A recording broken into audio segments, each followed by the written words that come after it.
Hello, I'm State Representative Jeanine Nodder, and this is Chattin' with Jeanine, Londonderry edition. My guest this week is my old producer, the Honorable Frank Emiro. Pleased to Welcome, meet you, Frank. Thank you. You're a former state representative, a former gubernatorial candidate. Right. What's next for you? State rep, you know, the $100 a year makes you go in with a good attitude to get things done. Well, actually, after taxes, after you buy your badge, after you buy your license plate and your business cards, is there anything left? There's nothing left. It's your mentality. It's your pride in doing the right thing for the people you were elected to represent, regardless of party affiliations, and that's what counts. Mm-hmm. What committees were you on, when were you a state rep? I was elected in 2006, so I served 07, second election to 10, so 07 to 2010, and I was on state, federal relations and Veterans Affairs. So, Good committee. Good committee. Well, you fit right in, because when I think of you, I think of veterans, I think of the flag, and I was going to call you, but for some reason I don't have your number on my cell phone. I need to fix that. I couldn't remember which side the flag goes on. Well, Frank will know, and if we have it wrong, he's going to let us know. So we went online and looked it up, and it's the flag's own right, so the viewer's left. Absolutely. So that's correct, the way we have it, right? That's right. Yeah. So the people viewing us, it's to their left, but it's to our right, and that's right. That's proper. Mm-hmm. Yeah, that's what I think of Frank, and boy, you better display that American flag, or Frank will come after you. Oh yeah. Well, I get calls, and people say, "We understand you're the flag guy." So I'm not the flag guy. And I got to say, Al Sipek, who's from Londonderry, and some others, including General Rendell, who's from Londonderry, we understand what the flag is. And even coming in through any community, you'll notice flags on post, and they're dipped. Not supposed to dip an American flag. Somebody thought it was nice, and they do it, and they get away with it. The flag should be this way or this way, never dipped. So all the flagpoles that are dipped are absolutely incorrect. Well, how about the ones that are crossed? Well, they shouldn't really do that either, but they'll do that like in arms or something. And when it's crossed like that, I have a pin from Gettysburg, and the flags are crossed, and the Confederate flag is here. And the post from the Confederate flag is in front of the American flag. Even if you did it this way, and this is the American flag, that Confederate flag is in front. No good. American flag is in front and this way. It's always ahead and before in the United States of America. And well, the other day I was in Manhattan, and well, yesterday I took a picture on 34th Street, and they have the flags outside a building, and they're on posts that are out like this, and the flag is presented properly. So it's just a New York attitude. But do it right, or don't do it at all. You had a little interesting story you started to tell me before the show. When you were in New York, you went somewhere where Jackie Gleason oh yeah, well we stayed at the Pennsylvania Hotel across from Pennsylvania Station in Manhattan, and it was actually the Statler Hotel, then the Statler Hilton, and that's where Jackie Gleason used to do his honeymooner thing. Yeah, do you know the character Fred Flintstone was based on him? Oh yeah. Oh. I'm a big Fred Flintstone fan.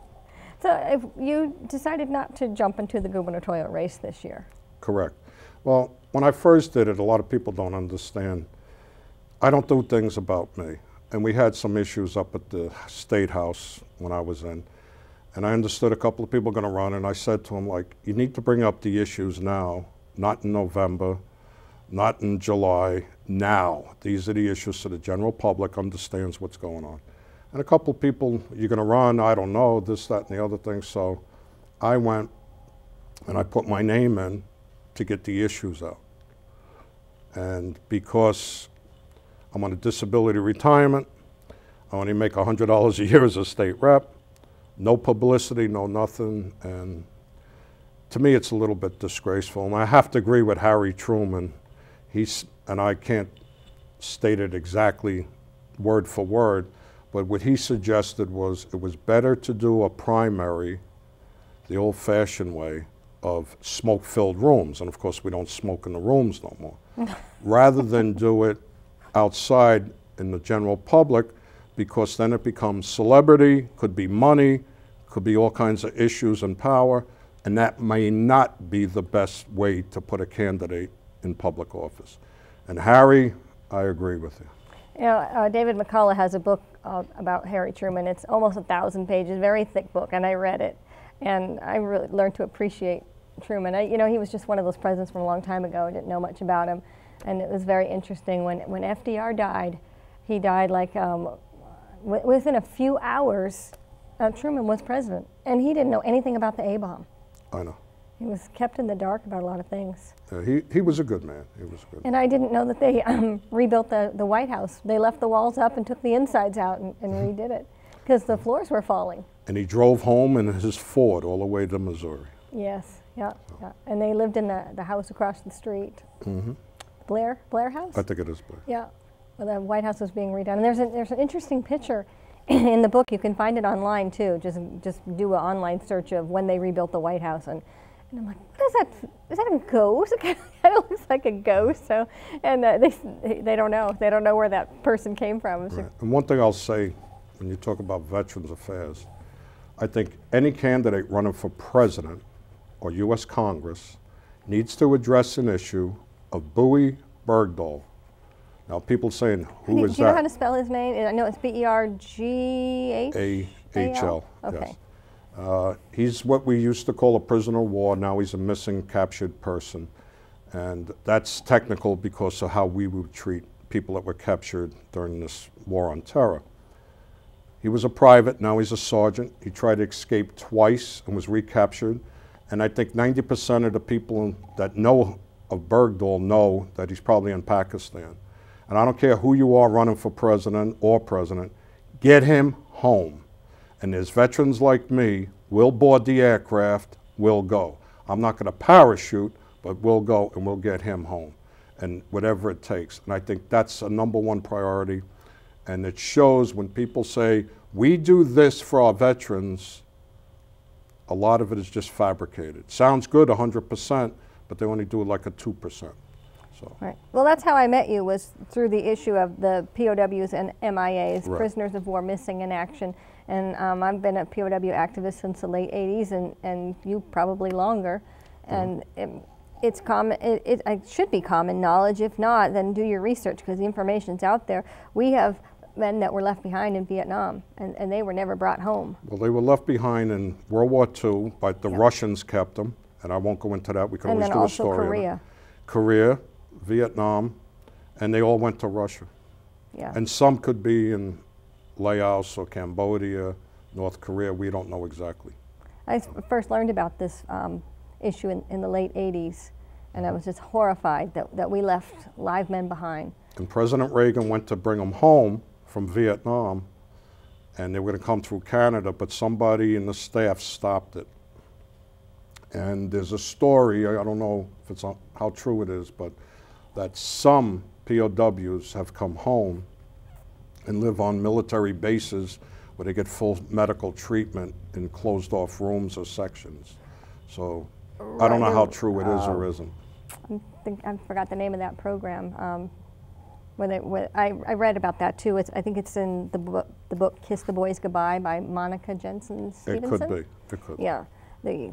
I let guys like Malloy, Greasy Belcher, I let them John Malloy, he's the guy with the ponytail from Pennsylvania, and we did a show with him. You produced it here in Londonderry about veterans issues. And you're still part of the coalition? Yes, I'm on a board like about 7, 8 years now. Well, tell me a little bit about the coalition.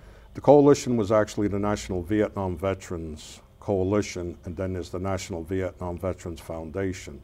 The foundation is 501c3, coalition is 501c4. The difference is the coalition that I'm with, we can endorse candidates. And John Malloy came here on this stage, and he does his homework, John. And he made sure that any recommendations that were made by the membership groups, he went through it. And we endorsed back then, I think it was John Stevens in the primary for I remember that. Congress, Senator Bob Clegg for Congress in Congressional District 2, Senator Sununu, and I forget who the other person was, but yeah, we can legally press do conference it. Here, I remember that. Right, Yeah. we can legally do that. See, other groups like the VFW, the Legion, they cannot legally endorse a candidate. They're 501c3. There's congressional limitations.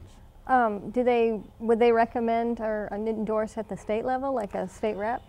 Only, well, they endorsed me as a state rep, and John had flew in here to do that. And when I did the gubernatorial, he did that too. Well, the coalition, the board makes the decision, not John.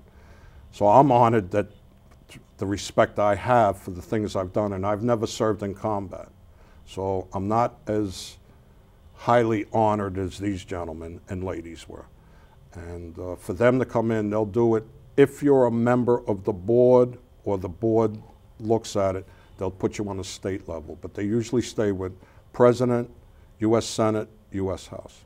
Yeah, I also saw John Malloy again in Pennsylvania at Gettysburg, and I met his wife, and she's related to a Civil War general and also Elvis Presley. Elvis Presley, yeah. She's like third generation. Yeah. But speaking about veterans, you know, the committee does a good job, and somebody had called me when they heard I was running, and they want me to go on criminal justice or transportation, and I'll look at all three. And what's that mean? Because we tried to have a show before, we taped it and there was something wrong with the tape. Right. But I remember as you were talking, I was writing down a list of committees that sounds like you would be good for, and criminal justice was one, transportation was the other. Right. I think maybe education was one. Well, I don't know, I'm a high school dropout with a GED, so, you know, you guys talk funny up here. I don't think it was education. I don't think so. Oh, public works. It was public works, yes. not education. Public, you know, public school. That's where I got that mixed up from. So public works, because you used to be a public worker. Yes. Well, I've worked in all forms of government, basically, from hands-on to reading with, you know, legislation. And it's funny because when I was in Manhattan, the people know Senator John Calandra, who was a Democrat, became a Republican and a Republican whip in the New York State Senate. And he was also Bronx County Republican chairman, and the Democrats all wanted Johnny in there. And then I worked for his friend, Congressman Mario Biaggi, who was a Republican and became a Democrat. And Biaggi was also an Assistant Secretary of State for New York. And whether you like them or not, they did their job. And if I mention their name to people in that area, or I meet people up here, they're from New York, and they say, oh, what did you do in New York? I say, well, I worked for Congressman Biaggi. Their eyes light up and says, he was good. And he's America's highest decorated police officer, and I heard, I believe he just died a couple of months back, and he must have been like 93 years old.